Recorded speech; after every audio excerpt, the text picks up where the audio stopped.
9వ అధ్యాయము 23వ వచనం. మార్కు సువార్త 9వ అధ్యాయం 23వ వచనం. అందుకు యేసు, నమ్ముట నీ వలనైతే నమ్మువానికి సమస్తము సాధ్యమే అని అతనితో చెప్పాను. హల్లెలూయా, హల్లెలూయా. అలాగే ఇంకొక మాటను కూడా మత్తయి సువార్త 19వ అధ్యాయము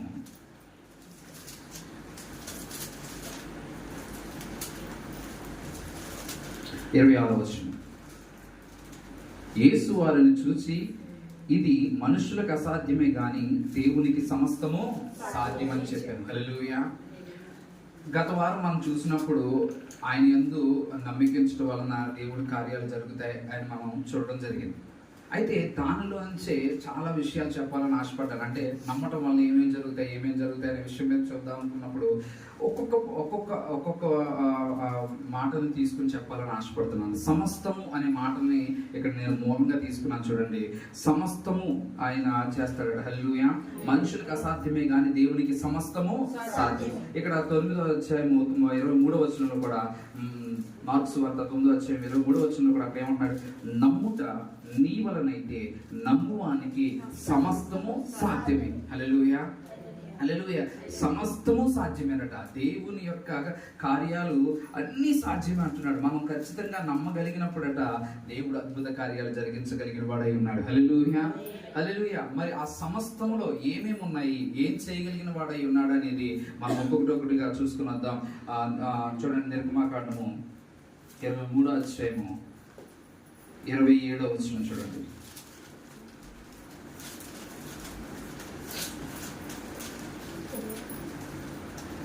నన్ను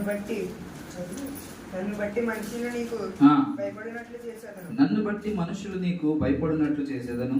నీవు పోవు సర్వదేశముల వారిని ఓడగొట్టి నీ సమస్త శత్రువులు నీ ఎదుట నుండి పారిపోవునట్లు చేసేదను. హల్లెలూయా, హల్లెలూయా. మొదటిగా మనం చూసినప్పుడు ఇక్కడ ప్రారంభంలో ఈ మాట తీసుకోవడానికి గల కారణం ఏంటంటే, ఈ రోజుల్లో మనకి శత్రువులు ఎక్కువైపోతూ ఉంటారు. ఎవరికి పోతూ ఉంటారు? శత్రువులే. శత్రువులు అంటే ఎలాంటి శత్రువులు అంటే, ఇక్కడ ఒక మాట రాయబడి ఉంది, సమస్త శత్రువులు అని రాయబడి. చూడండి, ఇక్కడ కూడా ఏ శత్రువులు అంటే వాళ్ళు సమస్త శత్రువులు. అంటే మన కీడు కల్పించే వాళ్ళు, బాధను కలిగించేసే వాళ్ళు, నోటి మాటతో బాధ పెట్టేవాళ్ళు, లేదా మన జీవితానికి ఎదరకు వెళ్లకుండా ఏదో రకంగా, అంటే చూడండి, ఏదైనా మంచి పని జరుగుతుంది ఇంకొకరికి జరిగిస్తారు అని అనుకున్నప్పుడు వారికి, అరే ఆడితే ఎందుకురా కలుస్తావు ఇలాగా అని వాటిని పాడు చేసే పద్ధతులలో కొంతమంది ఉంటూ ఉంటారు. అంటే ఎదరికి వెళ్ళే ప్రయత్నాలలో వాళ్ళు ఏం చేస్తూ ఉంటారంటే, దానిని అణిచివేయడానికి, వారి యోగము లేదా క్షేమము చూడలేని వ్యక్తులుగా వారు కీడి కల్పించాలని ఆశపడుతూ ఉంటారు. వారు కూడా మనకి ఏమైపోతూ ఉంటారంటే శత్రువులు అయిపోతూ ఉంటారు. మనకు తెలియదు వారు శత్రువులు అని తెలియదు. కానీ దేవుడు ఏమంటాడంటే సమస్త శత్రువులు. అంటే మనకు తెలిసిన వారై ఉండొచ్చు, తెలియని వారై ఉండొచ్చు, మన చుట్టూ ఉండొచ్చు, లేదా మన స్నేహితులలోనే ఆ యొక్క శత్రువు యొక్క హృదయము అతనికి ఉండొచ్చు. కొన్ని సందర్భాల్లో చూడండి, మంచిగా మిత్రుడని నమ్మిన వాడే ఏం చేస్తూ ఉంటాడు? మోసం చేసి అన్నీ తెలుసు కాబట్టి చక్కగా ధనాన్ని పట్టుకుని వెళ్ళిపోతూ ఉంటాడు. చూడండి, అంటే చాలా కాలం క్రితం జరిగింది ఏంటంటే, స్నేహితుడిగా ఇంట్లో తిరుగుతూ ఉన్నాడు కదా అని చెప్పి అన్ని విషయాలను అతనికి తెలియచేయడం జరిగింది. అలాగే ఇంట్లోకి అన్ని గదుల్లోకి అతన్ని ఏం చేశారంటే రానిచ్చేవారు, పోనిచ్చేవారు. ఎందుకని? చిన్నప్పటి నుంచి తెలిసిన వాడు అయినాడు. డబ్బు ఆ బీరువా అక్కడ ఉన్నా కూడా తాళం కూడా వేయకుండా ఈయన మీద ఇదే చేస్తే అక్కడ ఉన్న కొన్ని కట్టల్ని తీస్తూ వెళ్తూ అలా చాలా ధనాన్ని కూడబెట్టి తర్వాత అతను వాళ్ళకి శత్రువుగా మారిపోయిన వ్యక్తిని మేము చూసాం. ఆ తర్వాత ఆ ఇంటిని చూస్తే నిజంగా చెప్పాలి అంటే చాలా బాధాకరమైన సంఘటన జరిగింది. ఏంటంటే ఆ ఇంట్లో ఎవ్వరు ఉన్నారు. అంటే అంత డబ్బు సమకూర్చుకున్న తర్వాత కూడా, అంటే మనం ఎవరిని అన్యాయం చేయకూడదు, ఎవరిని కూడా మనము ఏం చేయకూడదు అంటే నష్టపరచకూడదు. ఎప్పుడైతే అలా చేస్తామో దేవుడు ఖచ్చితంగా ఆ నష్టం మనకి కలగజేస్తాడు. వారి ఇల్లు చూసినప్పుడు ఏదో దెయ్యాలు చూడండి నివసిస్తున్న ఇల్లులాగా ఎవ్వరు లేని పరిస్థితి అయిపోయింది. ఇది నాకు చాలా చిన్నగా ఇంచుమించు ఎంత ఉంటానేమో ఆ సమయంలో తెలిసిన విషయం ఇది నేను చెప్పేది. ఎందుకు ఈ మాట చెప్తున్నానంటే, ఒక్కొక్కసారి తెలిసిన వ్యక్తులు ఉంటారు, ఒక్కొక్కసారి తెలియని వ్యక్తులు ఉంటారు. కానీ దేవుడు ఏమన్నాడు? సమస్త శత్రువులను ఏం చేస్తాడంట దేవుడు? నీ ఎదుట నుండి పారిపోవునట్లు చేసేదని అంటున్నాడు. హల్లెలూయా, హల్లెలూయా. అంటే మనం నమ్మడంలో, ఆ విశ్వాసంలో, ఆ నమ్మకత్వంలో ఎంత గొప్ప ధననిధిని లేదా ఆశీర్వాదాన్ని దేవుడు దాచాడు అని అంటే చూడండి, సమస్త శత్రువులు అంటే మనకు తెలిసిన వారు కావచ్చు, తెలియని వారు కావచ్చు, ఎవరైనా కానీ మనకి కీడు కల్పించాలని ఉద్దేశించి వారి ప్రయత్నాలు చేస్తున్న వారైనప్పటికీ కూడా వారి ప్రయత్నాలను కూడా దేవుడు విఫలం చేస్తాడట. హల్లెలూయా, హల్లెలూయా. అందుకే అంటున్నాడు, నన్ను బట్టి మనుష్యులు నీకు భయపడినట్లట. హల్లెలూయా. తర్వాత ఏమంటున్నాడు, నీవు పోవు సర్వ దేశముల వారిని ఓడగొట్టి అంటున్నాడు. హల్లెలూయా, హల్లెలూయా. నీవు పోవు సర్వ దేశముల వారిని ఓడగొట్టి సమస్త శత్రువులను నీ ఎదుట నుండి పారిపోవునట్లు చేసేది అంటున్నాడు. హల్లెలూయా. ఎంత గొప్ప మాట అంటే దేవుడు అంటున్నాడు మోషేతో, మోషే నువ్వు అనుకుంటున్నావేమో నువ్వు వెళ్ళి ప్రతి ప్రదేశంలో నీకు తోడుగా ఉంటాను, అందరూ శత్రువులను భయపడుతున్నావేమో, ఎదురొచ్చే వారందరూ బలాఢ్యులు అనుకుంటున్నావేమో, కానీ వారికంటే బలమైన వాడు నీతో కూడా ఉన్నాడు కనుక నీవు ధైర్యం చేసి ప్రతి ప్రదేశం అందు నువ్వు వెళ్ళినప్పుడు దేవుడు అంటున్నాడు వారందరినీ నేను పారిపోవునట్లుగా చెదరగొడతాను అంటున్నాడు దేవుడు. హల్లెలూయా, హల్లెలూయా. ఇది ఎప్పుడైతే మనము కూడా నమ్మామో, విశ్వసిస్తున్నామో, దేవుడి ఎడల మనము కూడా అటువంటి నమ్మకత్వం కలిగి జీవిస్తున్నామో, దేవుడు వాటిని మన జీవితంలో నెరవేరుస్తాడట. హల్లెలూయా, హల్లెలూయా. అంటే మోషేనే ప్రేమించి నన్ను ప్రేమించను అనేది దేవుడు కాదట, మనల్ని అందరినీ కూడా ప్రేమించిన వాడై ఉన్నాడు ఆయన. హల్లెలూయా. అందుకే లోకమును దేవుడు ఎంతో ప్రేమించాడట. ఆ లోకంలో ఎవరున్నారు? మనమే ఉన్నాం. ఈ లోకాన్ని దేవుడు ప్రేమించాడంటే వీళ్ళని కాదు, వాళ్ళని కాదు, ప్రతి ఒక్కరిని దేవుడు ప్రేమించి తన ప్రేమను బట్టి ఆయన త్యాగం చేసి ఈరోజు మనల్ని కొనుక్కున్నాడట. హల్లెలూయా, హల్లెలూయా. కానీ ఎప్పుడైతే తన బిడ్డలకి శత్రువులు అంటే మనం చూస్తాం కదా, వాక్యం నాకు తీసే సమయం లేదు కాబట్టి నేను ఎదురుకు వెళ్ళిపోతున్నాను, ఆ మనలను ముట్టువాడట ఆయన కనుగుంటును ముట్టువానితో సమానమట. చూడండి ఏమంటున్నాడు, కంటి పాపలా చూసుకుంటున్నాడు. హల్లెలూయా, హల్లెలూయా. అంత ప్రేమను కలిగి దేవుడు ఉంటున్నాడు కనుక మనమును అదే ప్రేమ కలిగి దేవుడి మీద నమ్మకత్వాన్ని పెట్టుకోగలిగితేనట శత్రువులు లేకుండా చేస్తాడట దేవుడు. హల్లెలూయా. అందుకే దావీదు అంటాడు, నా శత్రువులు ఎదుట నాకు భోజనము సిద్ధపరిచి ఉన్నావు. హల్లెలూయా. ఎంత గొప్ప మాట చూడండి. అంటే వారి శత్రువులు ఉన్నప్పటికీ కూడా వారి ఎదుట భోజనం అంటే ముందు కత్తితో పట్టుకుని ఉండాలా, లేదంటే ఎలా ఉండాలి అని అనుకుంటూ ఉంటాం, భయపడుతూ ఉంటాం. అంటే శత్రువు ఎదురుకుండా చూస్తే ఏం చేస్తాడు, ఎలా ఉంటాడు, ఎలాంటి పరిస్థితుల్లో ఉంటుంది, తిడతాకు వస్తాడా, కొడతాకు వస్తాడా, ఏం చేస్తాడా అనే భయం ఉంటుంది. కానీ దేవుడు తనతో మాట్లాడిస్తున్న మాట ఏంటంటే, శత్రువుల ఎదుట నీవు నాకు భోజనము సిద్ధపరిచేది అంటున్నాడు. హల్లెలూయా, హల్లెలూయా. అంటే దేవుడు అంత కార్యమును జరిగించగలిగిన వాడై ఉన్నాడు. కానీ ఎప్పుడు అని అంటే మనము దేవుని మీద నమ్మకం కలిగి జీవించినప్పుడు. హల్లెలూయా.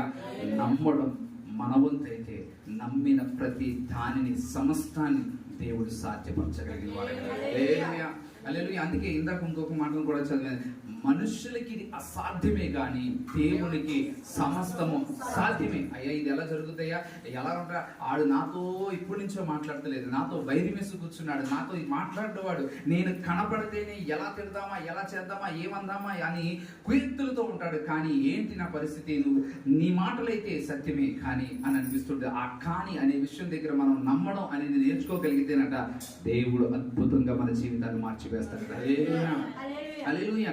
అందుకే మనం ఏం చేయగలగాలంటే అద్భుతంగా మారే ఆ యొక్క సందర్భం గురించి వెయిట్ చేయాలి, దేవుడి వైపు చూడగలగాలట. హల్లెలూయా. తర్వాత చూడండి, నిర్గమకాండము 31వ అధ్యాయము 5వ వచనం చూద్దాం.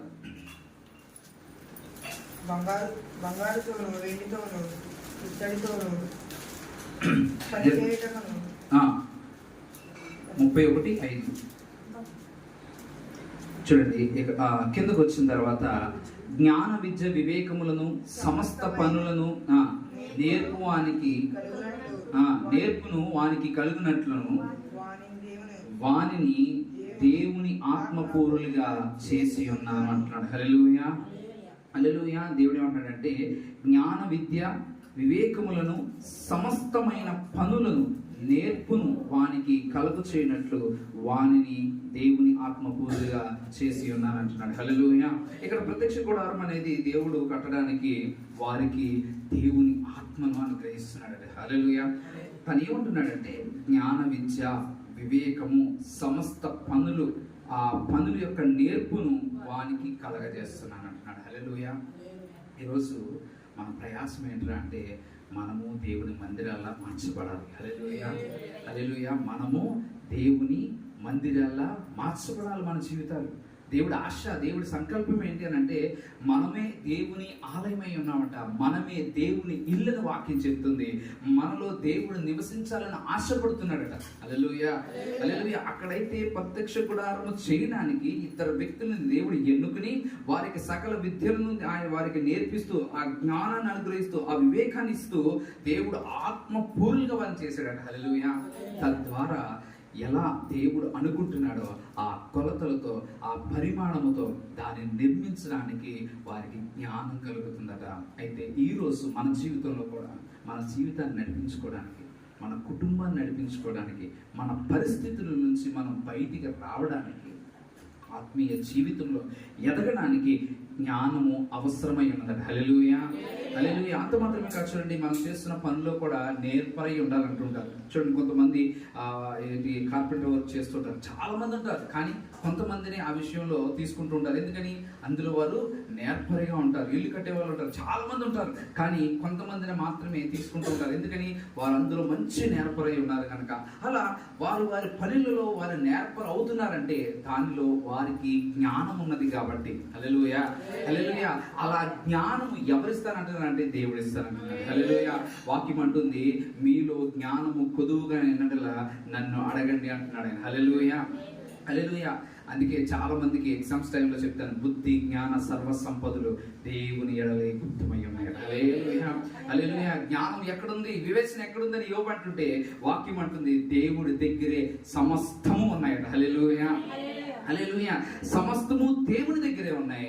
ఆయనే జ్ఞానం ఇచ్చేవాడిగా కనపడుతున్నాడు. హల్లెలూయా. సొలొమోను చూసినప్పుడు కూడా జ్ఞానవంతుడిగా ఉన్నాడు. ఆ జ్ఞానం ఎక్కడి నుంచి వచ్చిందంటే దేవుని యొద్ద నుంచి వచ్చిందట. హల్లెలూయా, హల్లెలూయా. కనుక మన జీవితము జ్ఞానవంతముగా ఉండాలి, అర్థవంతంగా ఉండాలి. అన్ని విషయాలలో మనము సరైన నేర్పు కలిగి జీవించాలి అని అంటే దేవుని జ్ఞానము కోసం మనం తాపత్రయపడగలగాలి. హల్లెలూయా, హల్లెలూయా. ఇది ఎక్కడి నుంచి వస్తుందంటే దేవుడి దగ్గర జ్ఞానం ఉంది, ఆయన జ్ఞానవంతుడు అని మనం నమ్మగలిగితే ఆ సమస్త జ్ఞానము దేవుడు అనుగ్రహిస్తాడండి. హల్లెలూయా. నమ్ముట మన వలనైతే నమ్మువానికి సమస్తము సాధ్యమే. ఆ సమస్తంలో ఏమున్నాయంటే మొదటిగా దేవుడు అన్నాడు, శత్రువులు నీ ఎదుట నిలవకుండా దేవుడు చేస్తానంటున్నాడు. రెండోది, ఆ సమస్తంలో ఏం కనపడుతుందంటే జ్ఞానం కనపడుతుందట, వివేకం కనపడుతుందట. ఈ రోజు చాలా మంది కుటుంబాన్ని కట్టుకునే విషయంలో చాలా పొరపాట్లు చేస్తూ ఉంటారు. ఎందుకని? వాళ్ళకి ఏదో విభేదాలు ఉన్నాయి, కక్షలు ఉన్నాయి, కావేశాలు ఉన్నాయని కాదు, వారు మాట్లాడే మాటల్లో జ్ఞానం లేక, తెలిసి తెలియక మాటలు వదిలేయడాన్ని బట్టి, ఎదుటి వారి హృదయం గాయపరచబడడం బట్టి వారు ఏమవుతూ ఉంటారంటే ఒకరికి ఒకరు విభేదాలు. ఎరా అంటే రక్త సంబంధికులే, కానీ ఎక్కడ తేడా వస్తుంది? మాట చెరుపుతుంది కనుక ఆ మాట జ్ఞానయుక్తమై ఉండగలగాలట. హల్లెలూయా, హల్లెలూయా. కనుక దేవుడు అంటున్నాడు, కృపాక్షేమము కలిగినట్లుగా మనము మాట్లాడగలం. ఎదుటివాడికి క్షేమాభివృద్ధి కలిగిన మాటలే, కృపా వచనములే మనం పలికే వ్యక్తులుగా మనం ఉండగలగాలి. హల్లెలూయా. అలా పలకాలంటే, అలా రావాలంటే దేవుని ఆత్మ మనలో ఉన్నప్పుడు మాత్రమే ఎదుటివాడి క్షేమాన్ని హృదయం కోరుకుంటుందంట. హల్లెలూయా.